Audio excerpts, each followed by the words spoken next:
Hello, everyone. Good evening to all. It's a pleasure to see you again this year for the economic meetings of Aix-en-Provence. We're going to talk tonight about demography. While the world's population is at 7.5 billion people, and that the forecast plan that it's going to grow considerably in the decades to come. So there are many challenges coming from this situation. We're going to be discussing that tonight. I want to tell you that this session is also your session, so please feel free to ask questions on the site of the rencontre, and we will take your questions at the end of the session. I am Marie Vizot. I am a journalist with Le Figaro, and with us tonight to debate this fascinating subject with the panelists who are around the table and those who are from remote. Sandrine, you are heading projects with the Demographic Institute. Welcome, Sandrine. Emmanuel Jimenez, you are a senior fellow for the International Initiative for Impact Evaluation. He's not here with us, but you'll hear us later.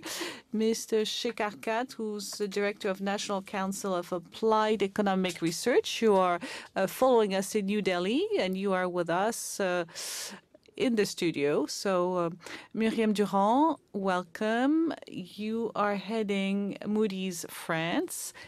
You are with us at this roundtable, and Lionel Rago, who is our member from Le Cercle des Économistes, who's a professor at Paris-Nanterre and scientific advisor at the CEPI. So you know now everyone. Let's get quickly into the depth of the subject. Many things to say. Sandrine Tofa, I'm turning to you first because I would like you to give us the background of this demographic situation of the planet, Take whatever scale you want, take it at the French scale, or give us the background, because now the forecast at the horizon 2050 are going to change a lot of things. Sandrine, you have the floor. Thank you, Marie.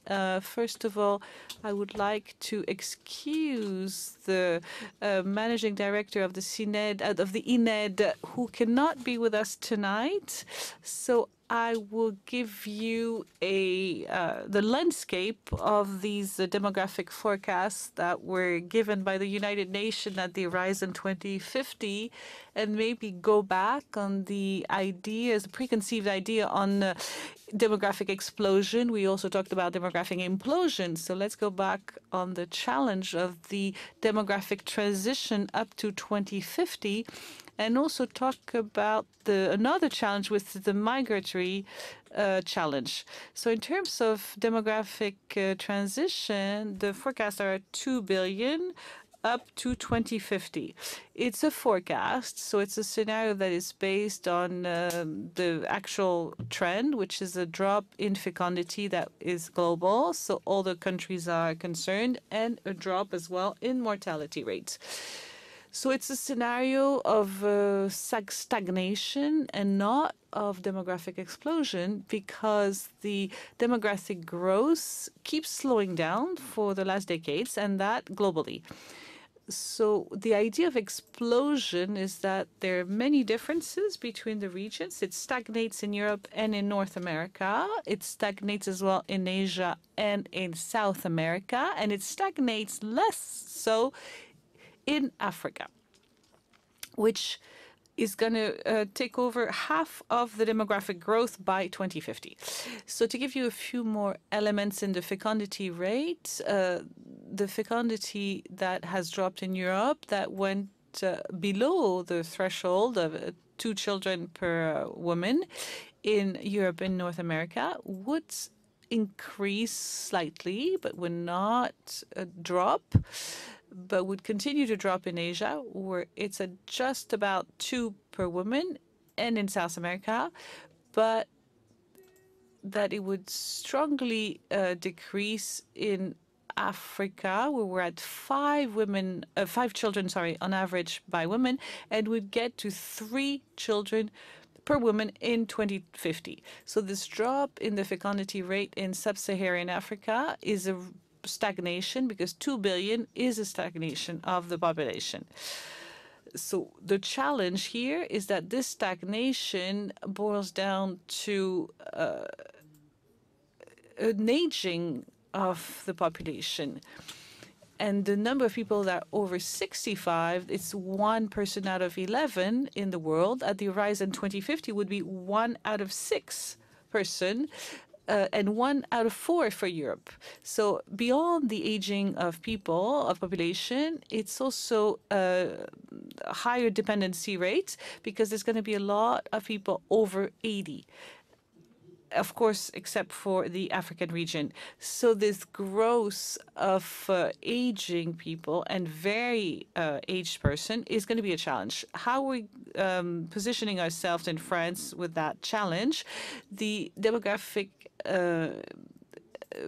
increase is stagnating as well in France, but we have a natural growth, which means that the number of births is higher than the number of deaths. So that means that's what we call a natural growth, which is not the case in other European countries where the demographic growth is fed by migration.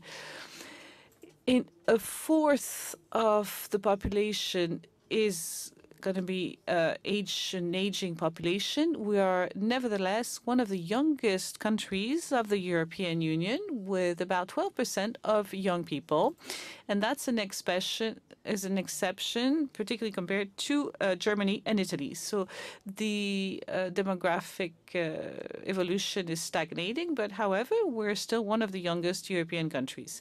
So that makes this clearly an exception. The second challenge is the migratory challenge.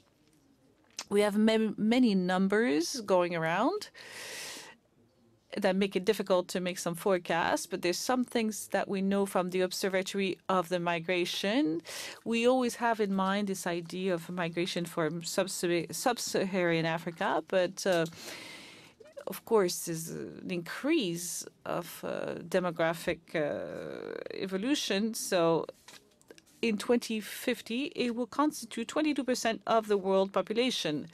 But having said that, Africa is the continent that migrates the less. It's mostly Asia, Central America, and the Balkans. Africa migrates less than these other regions in the world because the poor countries can't afford to migrate. And if they migrate within the region or in the nearby countries. In sub-Saharan Africa, 70% of the migrations are done in other sub-Saharan countries, only 15% to Europe. So if you combine all these forecasts from the United Nations, it will represent from 2 to 4% of the European population from sub-Saharan Africa. Last point, we also wonder about the potential effect of climate change on migrations. There are many things said about it, and it's hard to come up with a precise forecast.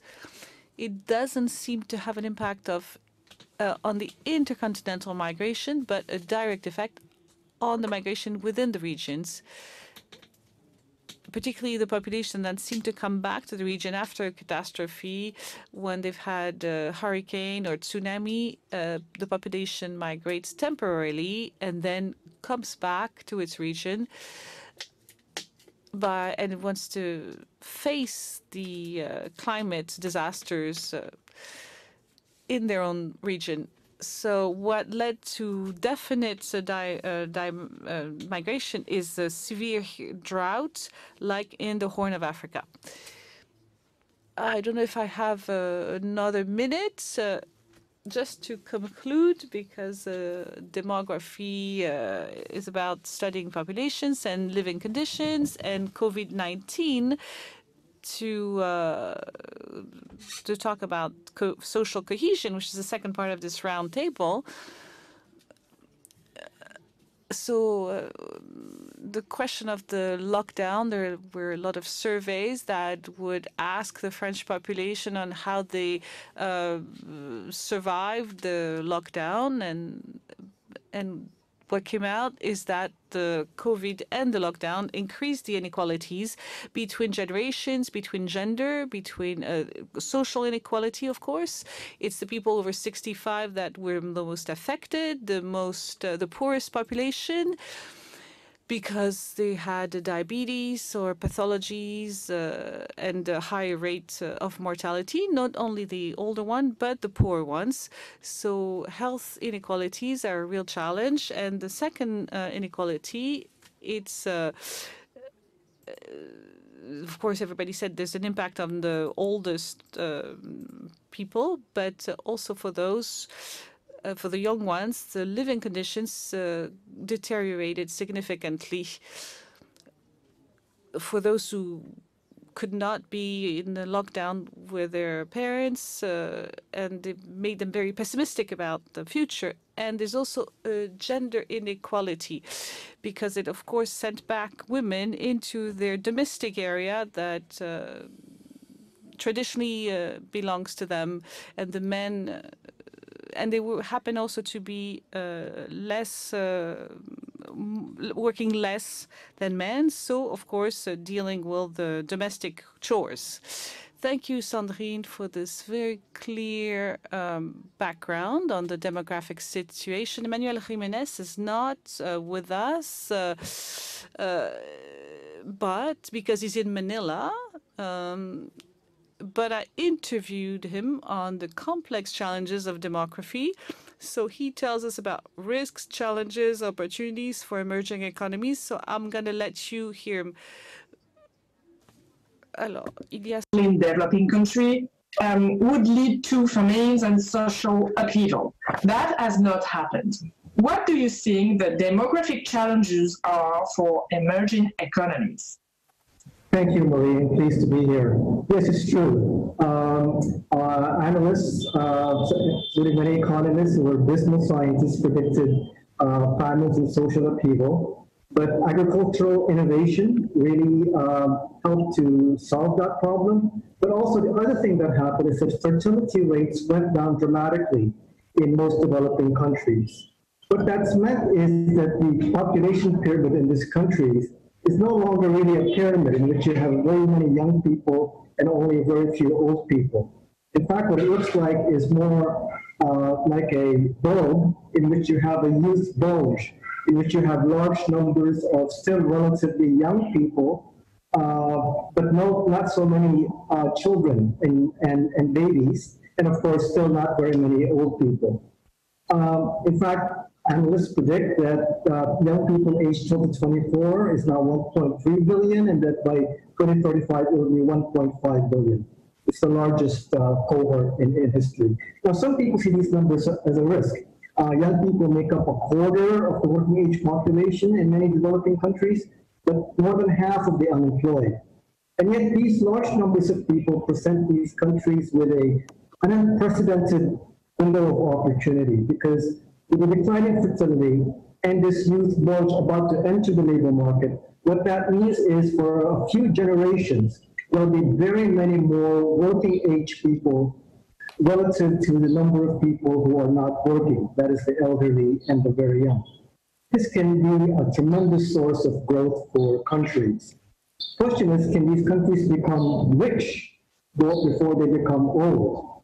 With the right policies and institutions, people say that's possible. In fact, one study attributes more than a third of all the higher growth of the so-called East Asian tigers in the 1970s and 80s just to this population dividend alone.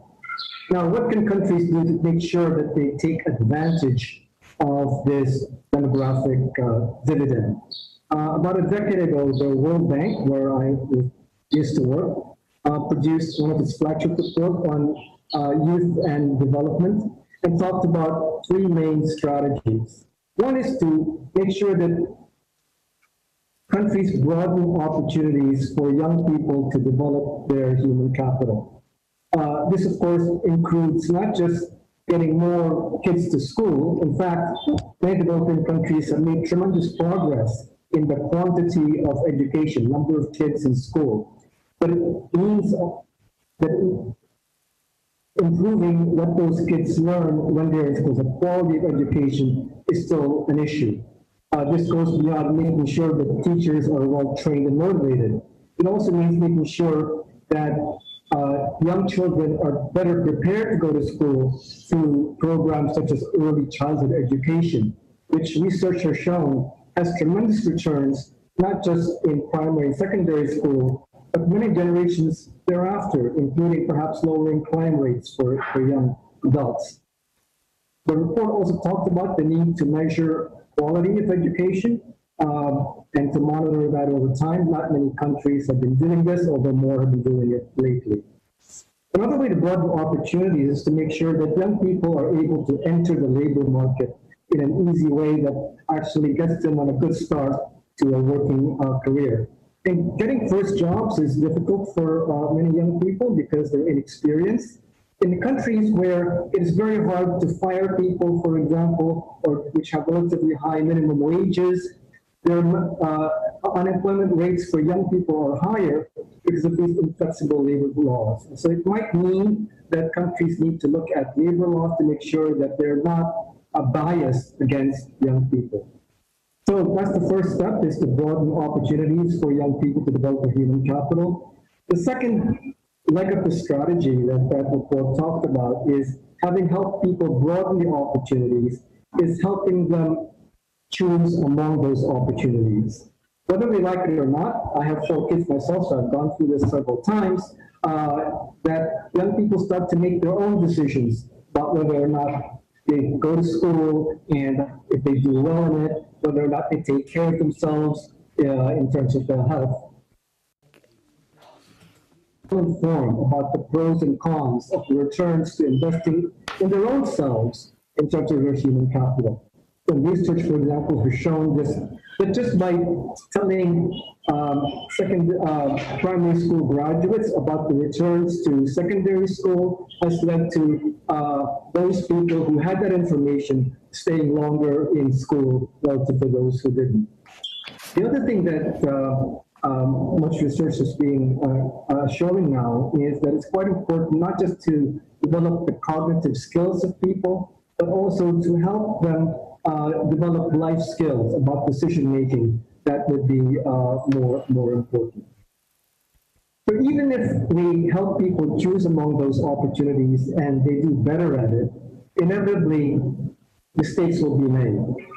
So the third leg of the strategy is to make sure that young people have second chances in life to help them recover in that almost inevitable event that some decisions will not be made as well as could be expected. This includes, for example, rehabilitation programs. It also calls for systems that are not so rigid, that young people are tracked so early and that they cannot shift later in life. So that's it, basically. I think that demographic challenges abound, but there's also a unique window of opportunity for many developing countries that are about to enter this demographic window of opportunity. I think that they need to take advantage of that. They need to broaden opportunities for young people, help people choose wisely among them, and to give them second chances in the event bad decisions are made.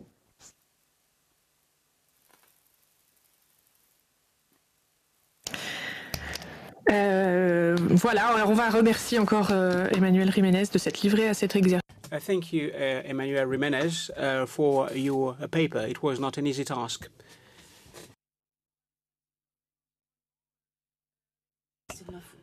So, Shakansha, you will be talking about a demographic transition in India, in Africa, and in East Asia. You will be talking about employability in this country. What is your take on that? It's a pleasure to be here at Lecointre. What I'm going to say complements very nicely what Bani Jimenez mentioned.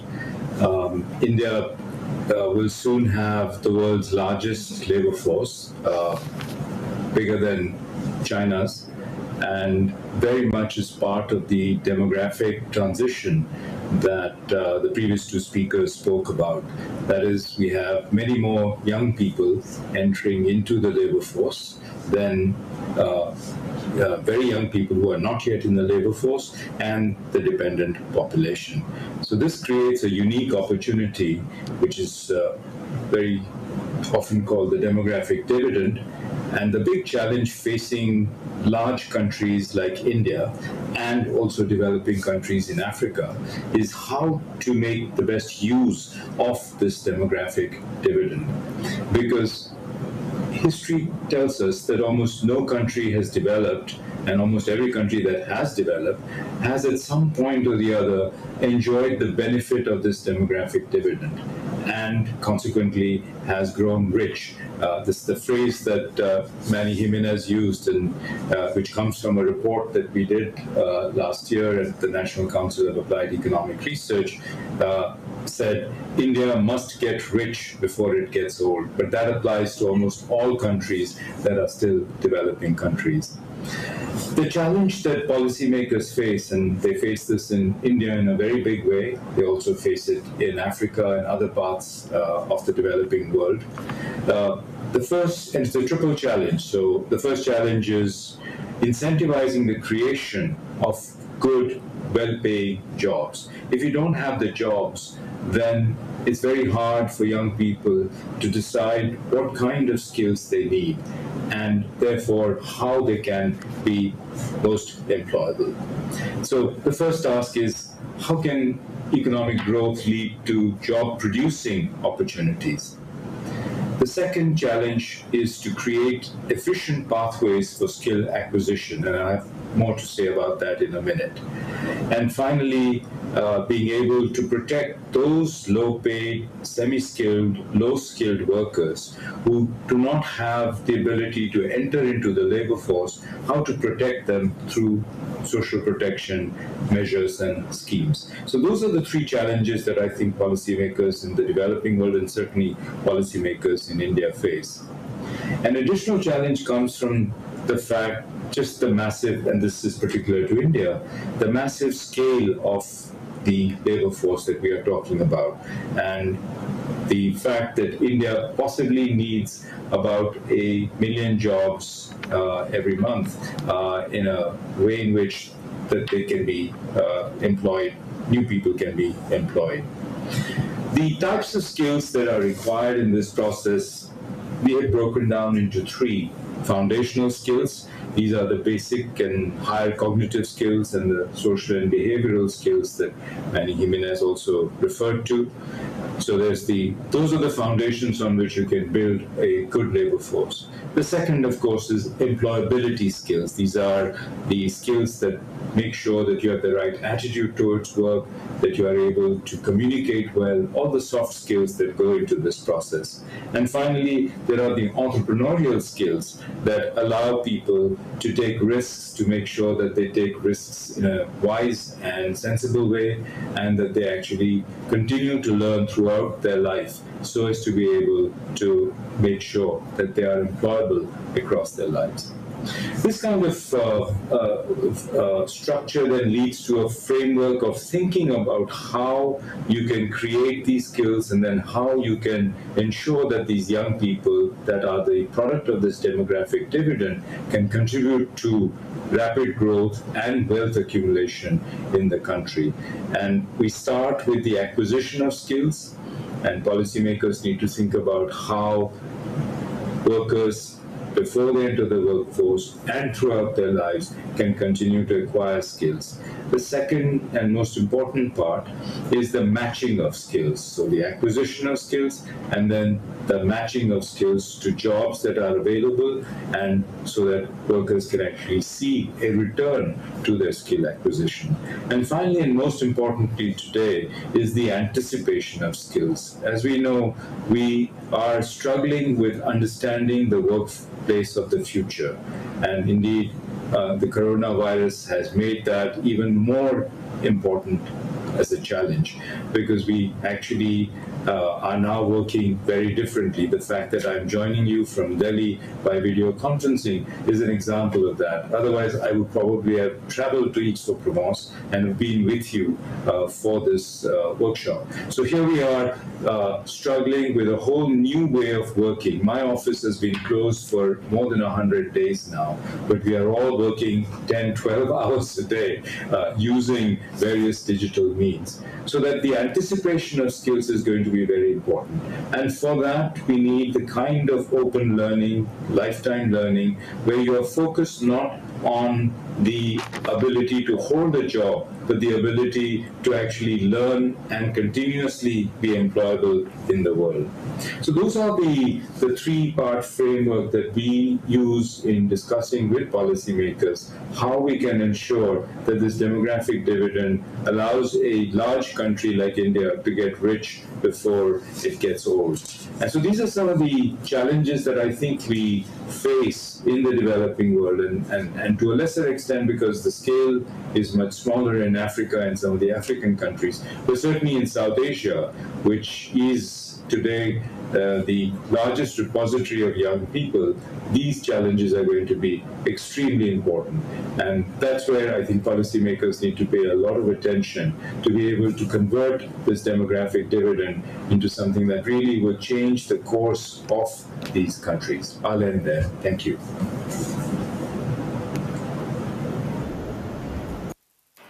Merci beaucoup, Shekhar pour cet exposé. On revient. Thank you, Shekhar.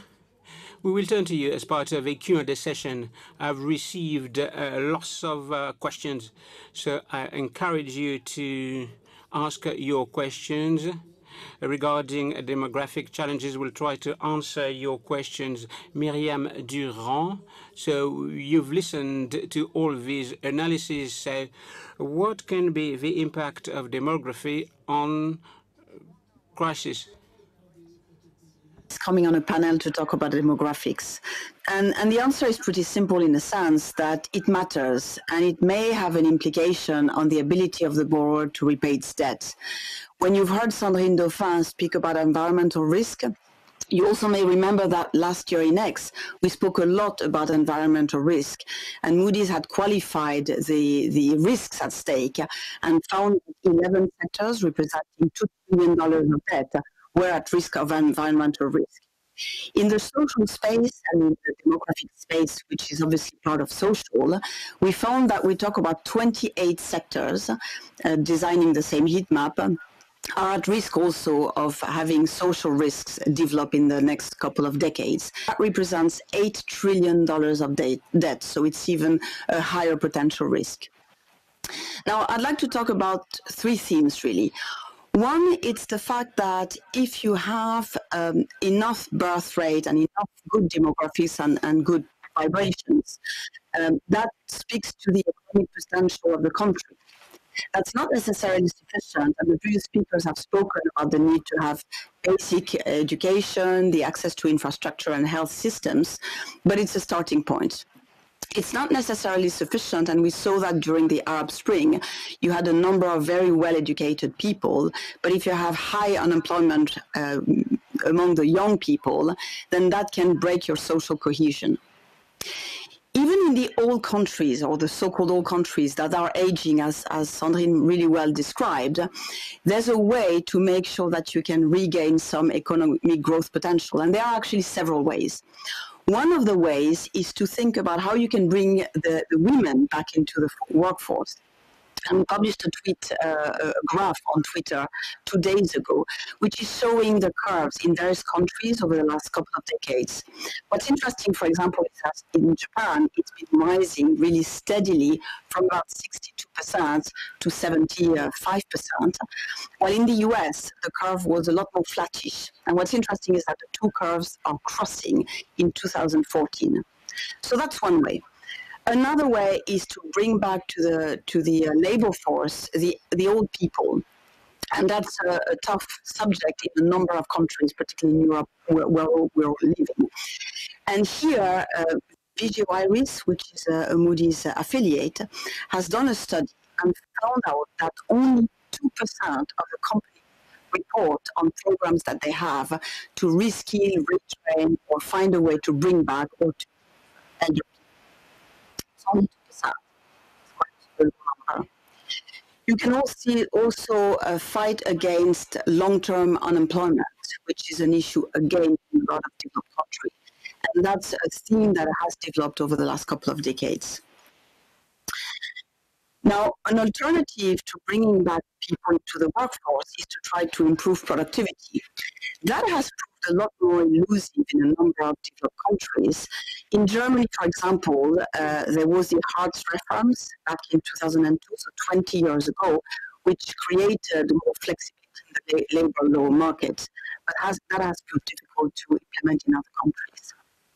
So that's really the first point. Demographics do have an impact on economic growth potential.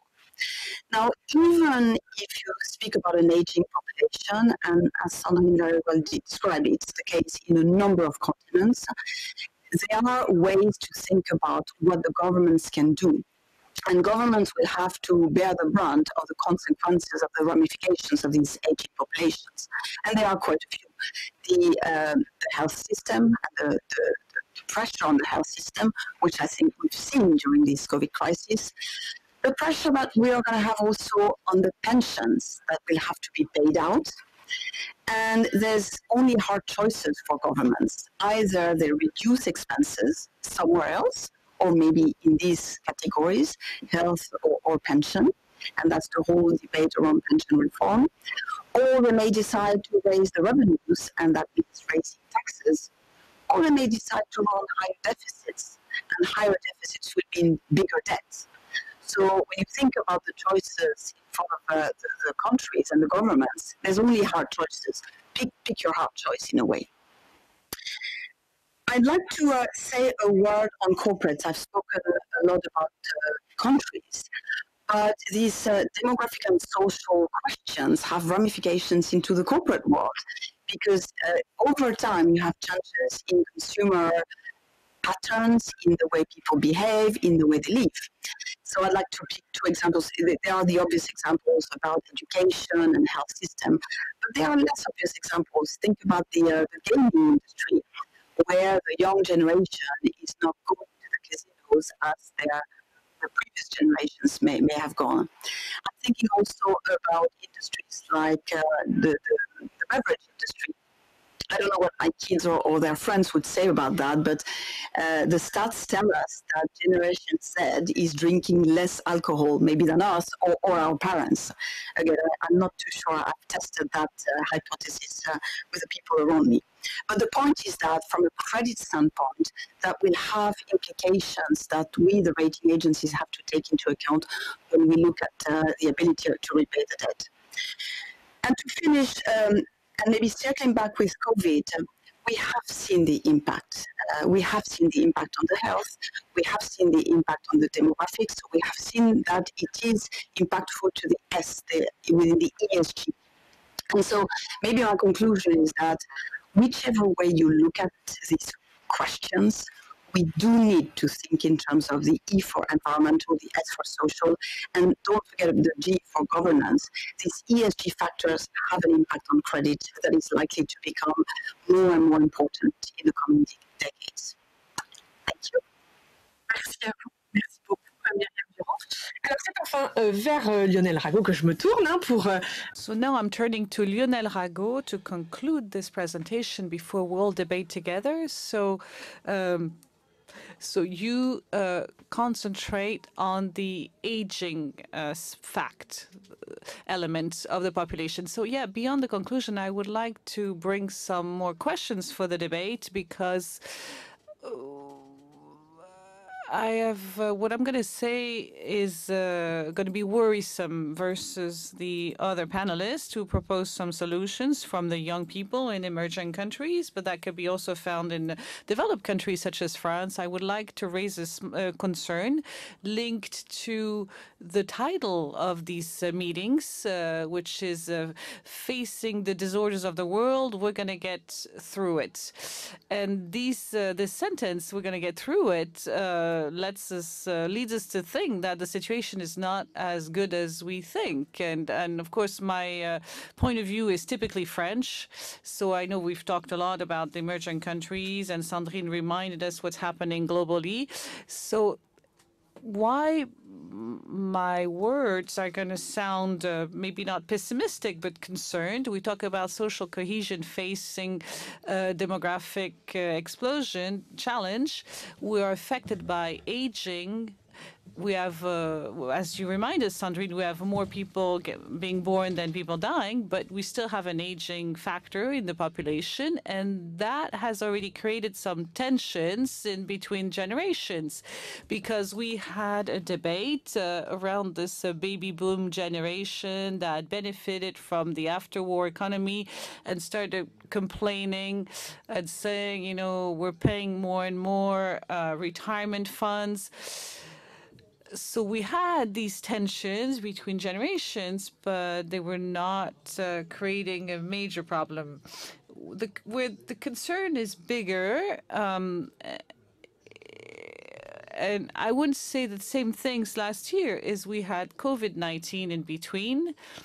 And this is not going to be a problem of circumstance. This is a structural problem that we are facing. And the sanitary crisis, which we're not completely over with, is going to lead a huge economic crisis, probably the most important economic crisis seen in France since World War II, because we had to lock down the French economy for 2 months, and it's not something that we recuperate from that easily. So it's going to be a major scale economic crisis. If we remember what the 2008 crisis entailed in socially, and also from a geopolitical standpoint, the 2008 crisis is more or less the reason, the beginning of the rise of populism in many European countries. It was a trigger of very strong social upheavals.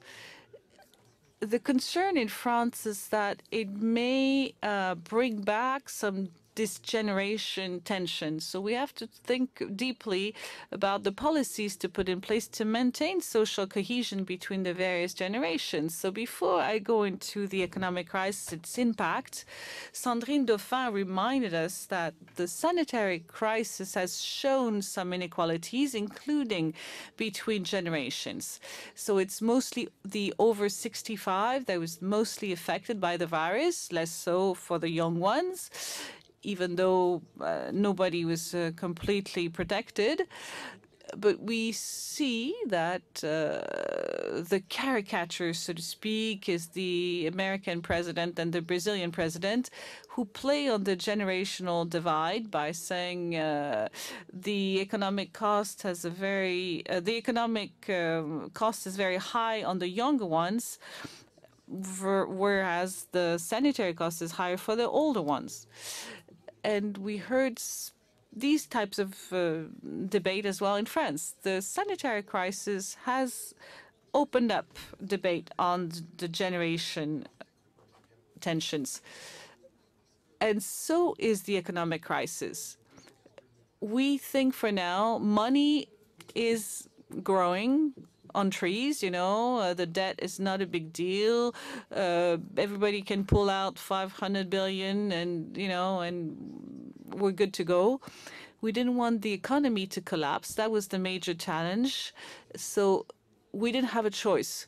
Do you think that beyond the billion, we're not out of the woods with the economic crisis? No, we're going to have an economic crisis. It stopped us from collapsing. The crisis is going to be maybe a little less strong, but those millions or billions cannot keep, you know, coming. We're going to have to finance some social programs in favor of our elderly, and that's when the generation conflict may happen. They announced 900,000 people unemployed next year. Everybody's intervening by saying we don't want to sacrifice a whole generation, so we're going to have to put some resource to help the younger ones. But for the older ones, the situation is not going to get any better. I'm going to give you two examples. The pension issue in France is not solved. It's back on the news, as you could say, with all the new, ministers reshuffle. We haven't solved that. And I give you an example of the crisis, but the fact that the economy was on halt, the deficit of the pension fund is at 4 billion of last year, and now the estimate put it at 30 billion. So you're saying that every budget is going to be more and more imbalanced. Yeah, that's the first point. And the second point that affects the oldest one is the loss of autonomy, which is linked to aging of the population. All the public actors were aware of this, but nobody ever did anything about it. There's a decisive step that was taken with the implementation of what we call the fifth branch, but the financing is not solved. We have some taxes that go in that direction, but we will need to finance the social debt. So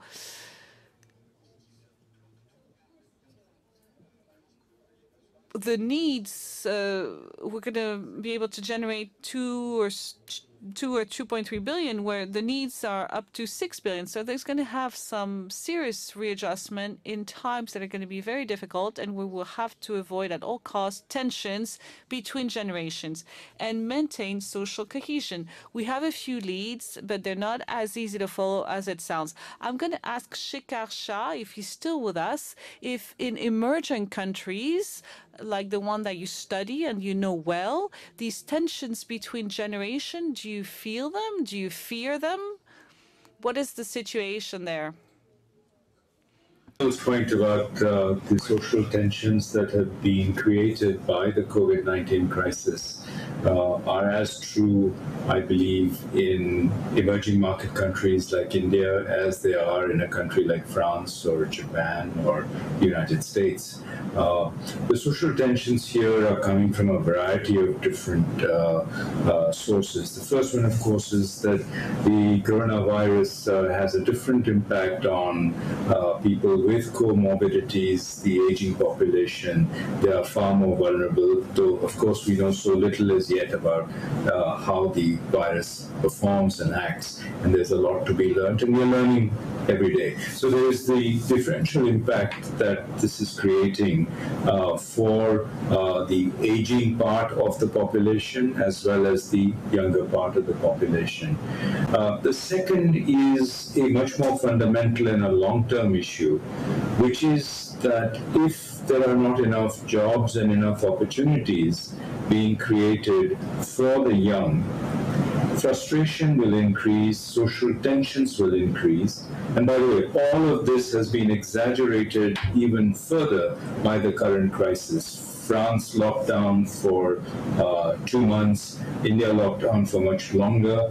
The fear was that India's medical infrastructure wasn't strong enough to support a large surge in infection. But as we are seeing, it is not possible to continue these lockdowns for very long because there is not enough that then can be used to support people who don't have a job, who are not earning anything. So inevitably, every country has had to lift those constraints. And in lifting those constraints, again, there's massive fear of being infected and therefore not being able to access good health care and good health infrastructure. So these are the sources of the immediate situation, but over a longer period of time, the ability of countries to generate jobs for the young or the inability of the country to generate jobs and the economy to generate jobs is, I believe, going to be a very serious source of tension across the world, certainly in aging populations, such as a lot of the developed world, but also in emerging market economies like India, where, as I said, India is going to have the largest workforce in the world in a few years' time. And if that workforce, as it moves through the age transition, is not able to find good jobs that pay well, that provide job satisfaction, that allow families to accumulate wealth, so that when this large population, this large young population becomes very old, they will be the world's largest aging population as well. And they will need medical services, they will need healthcare, they will need pensions. And that's when, of course, the real problems will also arise. So both at the entry of this young into the labor force, opportunity, then accumulating wealth, and then being able to pay for old age care when this large population becomes old, are all sources of the social tension that Lionel talked about.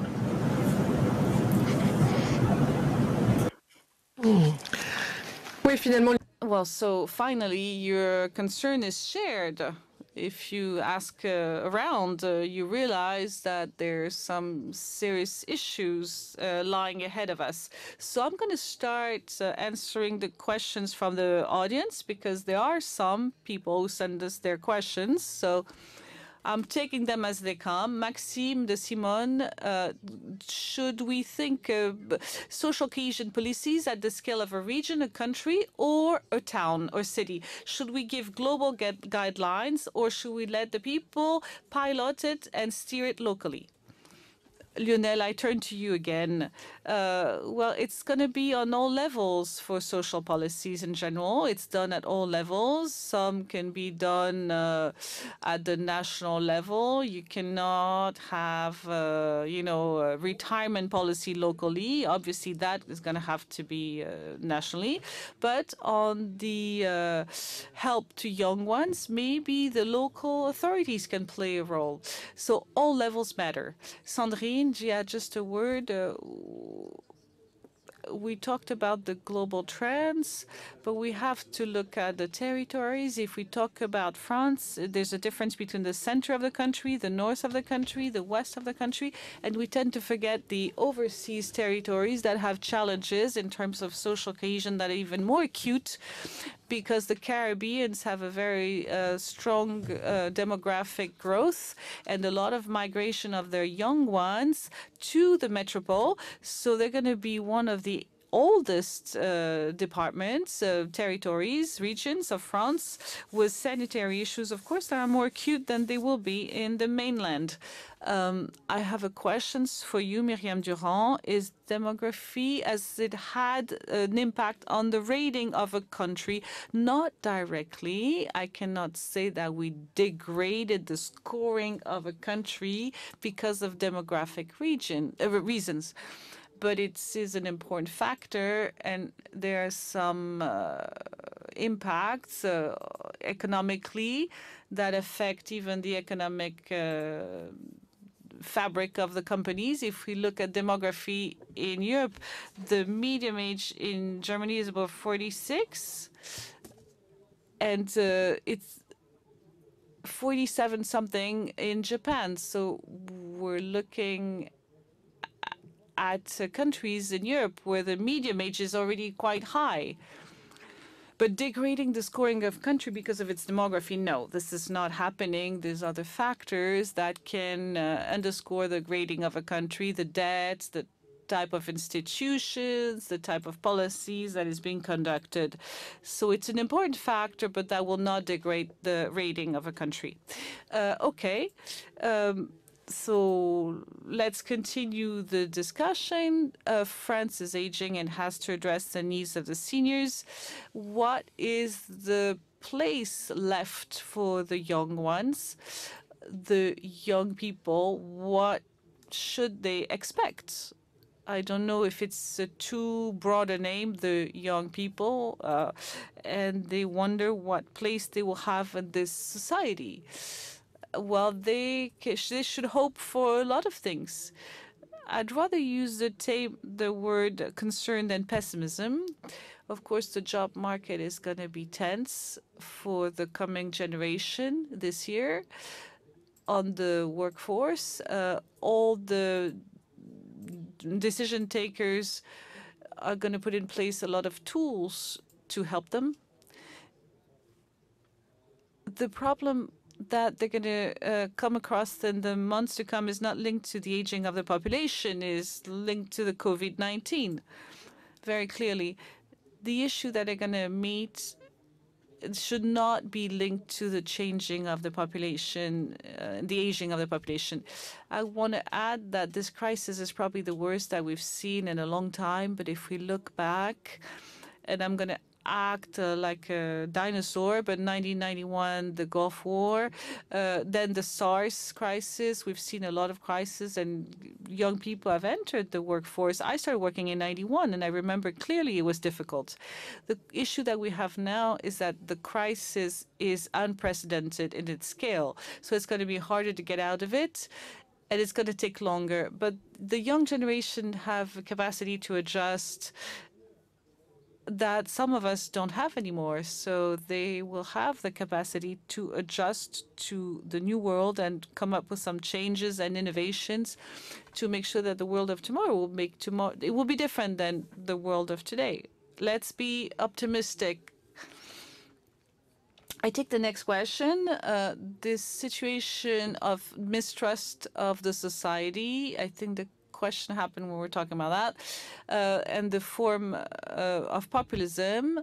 We have to bring a sense of being in our society to integrate all the members in the society. I think the question is very broad, but it's asked about the divide in society, the consequences of populism.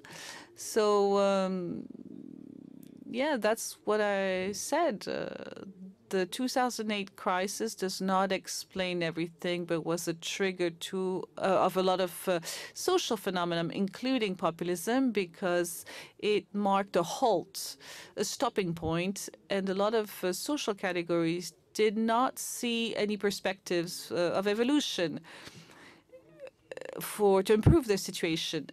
And we did some work on the impact of the retirement plans in France on the population, and we measured the divide between generation.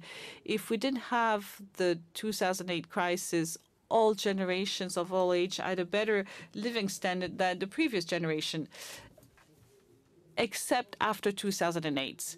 So we don't compare directly. It's difficult to do so, but we had some data, and some generation and some ages found themselves in a situation that was less good than the previous generation at the same age. And with this unprecedented crisis and global crisis, as you reminded us, so there won't be one country pulling the other ones up. Everybody's going to be depressed for a while economically, and since the crisis is going to be on a bigger scale, it can lead to this social declassification. So I continue with the questions.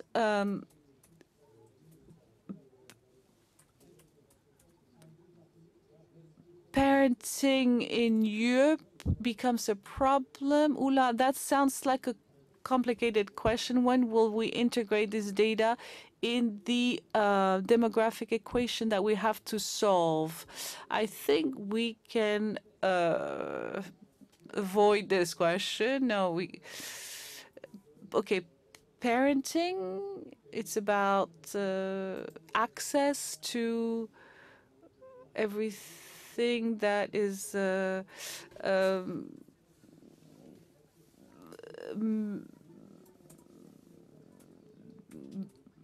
GPA? Is it around in vitros or any kind of? I don't really understand what it's about. I think the person should really clarify his or her question, and he can send a message on the site, and we will answer. It could have an impact on social cohesion. So I want to ask you a question. These demographic changes take a lot of time. How does something that takes so long can be integrated in economic, social policies of governments that never have enough time and that don't that have to act short term. So how can we integrate, in other words, long-term trends in emergency policies? How could we do that? You have the example of what happened in the last months, the issue of the aging population in France. We've been talking about it for 30 years. The various governments have put it on the table, have not put the necessary resources to solve it. So it's the same issue than climate change. These phenomena take a long time, and the negative impacts appear gradually, and the governments, until they're not rushed, they wait, they stall. And then when it falls on you, like COVID-19, you have to react quickly. So it's very tricky. I also work on the environment. We've been fighting for 20 years to explain to people that the quicker we take the measures, the less they will be costly, and the less negative impacts it will have on the economy. So we thought that there was a parallel with environment. So we managed to sign the Paris Accord in 2015, and it took us 20 years. And this accord was nipped in the bud, especially by the United States. It takes time. We are not always sure of the impact. We may have an insight. So there were many scenarios that were to lead to the Paris Agreement back in 2015. Were there one scenario, two scenarios, three scenarios? There were many scenarios. And in some countries, the transition is faster, especially Morocco. In France, it took us a lot of time to witness the demographic transition. So we need to take some measures swiftly. It's a complex issue. You talked about the pensions. So we knew that it would be difficult to finance the pension reform, and the pension reform, was postponed repeatedly because there is no consensus over this issue and how it can be sorted out. The demographic issue is an issue today. So when will we have a gun under our throat? So regarding older people, they've lost their autonomy. And in the care homes, we've noticed that we were not up to the task. And I think that some decisions will have to be made. But it's because of an external shock. Without COVID, I'm not quite sure that strong actions would have been made for care homes. Is it possible to create a universal capitalistic income? It would be a negative task, but the taxpayers would receive vouchers for a limited period of time, and it would be possible to buy some French or European stocks or corporate stocks. I'm not quite sure that this is the best instrument to be used, the best tool to be used. Okay.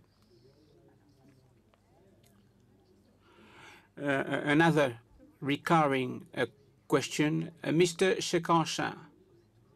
Can you hear us? Are you with us? Are you still with us?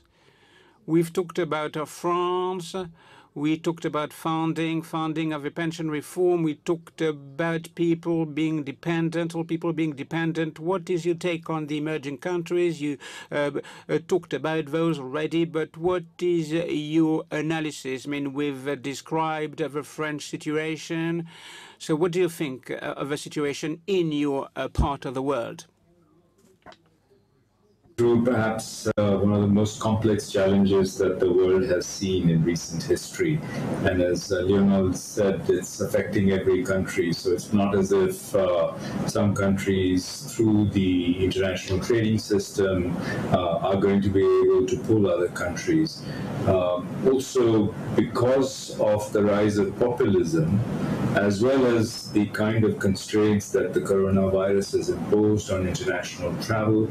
And already we saw a huge reaction against migrant populations. International migration and the movement of labor, skilled labor, unskilled labor, to its most productive use is also going to take a hit in the coming years. So an important part of the kind of integration of the global economy that we saw after World War II is going to come to a halt in many ways. And I think it's going to be a huge challenge for leaders in every country, whether in the developing world, the developed world, to be able to figure out what the new international economic order is going to be that has been so successful in the post-World War years in bringing prosperity to many countries. And it becomes particularly important at this stage because if the developed and the high-income countries are going to face the kind of labor market and other problems that everybody will face, and at the same time, the developing countries are going to have their own problems, the challenge in front of us is not unlike what the challenge was just after the World War, when a whole new international economic order had to be devised to be able to bring that prosperity to everyone. So I think that is the biggest challenge that we are going to face.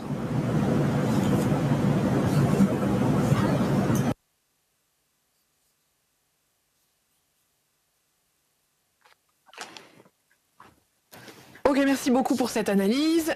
Thank you for your additional analysis, your additional comments. And last question. Will it be possible to implement policies for young people and policies for senior citizens at the same time? This is what is at stake. It will take months and years. It will be quite spiky. Social cohesion will depend on that. So governments have no choice but to care for young people. Young people shouldn't face a degraded situation. Back to the first issue, local, regional, national dimensions are pivotal. It will be easier to care for young people than finding the investment for old people who have no choice. We need to act now. These are the lessons that we can draw from this round table. They have no choice but to act. The political leaders, and we will pull through. We will get through it. I'd like to thank you for taking part in this session on demography. So you can continue to follow the debates. There will be lots of debates all along the weekend, and I will meet you again during this weekend. So see you soon.